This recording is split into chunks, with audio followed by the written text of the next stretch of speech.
Brigadier Bashir आरई अपनी जिंदगी का एक सबक आमोज वाकया बयान करते हुए लिखते हैं कि यह 1985 की बात है। चंद महीनों के लिए मेरी पोस्टिंग चकदरा कले में चित्राल स्काउट्स के एक विंग हेडक्वार्टर में हो गई।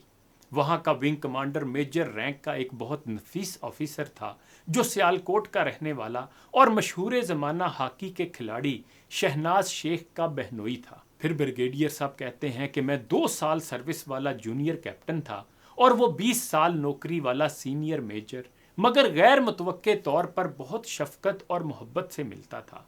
उन दिनों मुझ पर मजीद पढ़ाई का खब्त सवार था। मैं सर्दियों की ठंडी रातों में मट्टी के तेल का हीटर जलाकर पड़ता रहता और अक्सर मेस के किचन में रात को खुद ही चाय बनाने चला जाता। मेजर साहब आधी रात को सख्त सर्दी में भी कले के अंदर चहलकदमी करते नजर आते। बहुत दिनों तक मैं ये देखता रहा तो सोचा कि वो ज़रूर किसी परेशानी की वजह से ही रातों को जागते हैं। रेजिमेंटल डॉक्टर होने के नाते मैंने पूछ लिया कि सर आप रात को अक्सर जागते नजर आते हैं, खैरियत तो है? वो मेरी तरफ देर तक देखते रहे और बोले कि डॉक्टर मुझे नींद नहीं आती, सोता हूं तो डर के उठ जाता हूं। मैंने कहा सर चाहें तो अपनी परेशानी मुझसे शेयर कर सकते हैं, शायद मैं कोई मशवरा दे सकूं।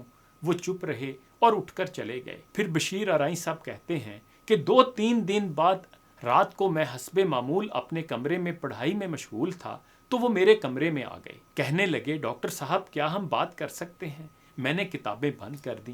कहने लगे सर्विस के दौरान मुझसे कुछ ऐसे काम हुए हैं जिनके पछतावे और बाज़गश्त ने मुझसे मेरी नींदें छीन ली हैं। कोई दवाई तजवीज़ कर दें कि मुझे नींद आने लगे। फिर मेरे बिना पूछे ही मेजर साहब ने जनरल ज़ियाउल हक के मार्शल्ला का जिक्र छेड़ दिया। उन दिनों वो मुल्तान में इंटेलिजेंस यूनिट में नौकरी कर रहे थे और मार्शल्ला के मुखालफिन के लिए खौफ की अलामत के तौर पर जाने जाते थे। सियासी कारकुनों की पकड़ दकड़ के लिए उनके घर में कौमी और मुल्की मुफाद के खिलाफ छपे पम्फलेट फेंकवा कर छापा मारते और फिर उनको सबक सिखाने के लिए कोड़ों तक की सज़ा हो जाती। बहुत से लोगों को कोड़े पड़ते वक्त उनके चीखने चलाने की आवाज़ें वो खुद भी सुनते रहे थे। कहने लगे मैं जब से चित्राल स्काउट्स आया हूँ तो फैमिली को सियालकोट छोड़कर उनके बगैर अकेला ही रहता हूँ। प्रमोशन भी नहीं हुई, रिटायरमेंट में बस 3 साल रह गए हैं तो परेशानियां बढ़ने लगी हैं। ताकत और इख्तियारात का भूत उतर चुका है। हर वक्त सोचता रहता हूँ कि मैंने क्या पाया है, क्या खोया है। नींद आती नहीं है। आंखें बंद करता हूँ तो उन लोगों की चीखें सुनाई देती हैं जिनके साथ मुल्तान में ज्यादतियाँ की और उन बेगुनाहों को सिर्फ सियासी मुखालफत पर कोड़ों की सजाएं दिलवाई थी।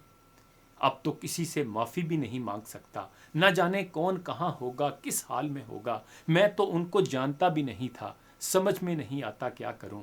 बस अपने किए की बाज़गश्त जीने नहीं देती। मेजर साहब की आवाज़ बातें करते करते भरा गई तो वो चुपके से उठकर चले गए। बशीर आरई कहते हैं उनकी बातें सुनकर मैं तो हक्का बक्का ही बैठा रहा कि क्या मशवरा दूं, और शायद उनको मेरे किसी मशवरे की ज़रूरत भी नहीं थी। शायद वो सिर्फ अपने गुनाहों का एतराफ़ करके अपना मन हल्का करने आए थे। फिर बशीर साहब लिखते हैं कि मेरे लिए तो ये सब कुछ एक सबक था। जब तक वर्दी में रहा कोशिश की कि किसी के साथ वर्दी के ज़ोर पर ज़्यादती न करूं।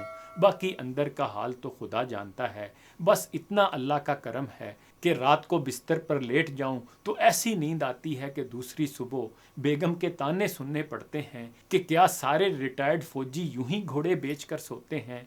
फिर ब्रिगेडियर साहब कहते हैं कि जनरल ज़ियाउल हक का मार्शल्ला तो बहुत दूर की बात है, मगर पिछली 2 दहाइयों से खल्क़े खुदा के साथ जो कुछ होते देखा और सुना है उसके हिसाब से तो सिविल ब्यूरोक्रेसी हो, फौजी अफसर हों, जज हों या सियासतदान, अगर इनके ज़मीर ज़िंदा हैं या इन्हें अपने गुनाहों की बाज़गश्त सुनाई देती है तो इनको मरते दम तक नींद बिल्कुल नहीं आनी चाहिए। नींद ना आने की कोई ना कोई वजह तो ज़रूर होती है, और अगर वजह अपना ही कोई गुनाह हो, किसी के साथ की गई कोई ज़्यादती हो, तो अल्लाह के उन्हीं बंदों से सच्चे दिल से मांगी माफ़ी ही नींद वापस ला सकती है।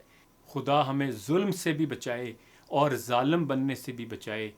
इन्हीं गुजारिशात के साथ इजाज़त चाहूँगा। अपना ख्याल रखिएगा। अल्लाह हाफ़िज़।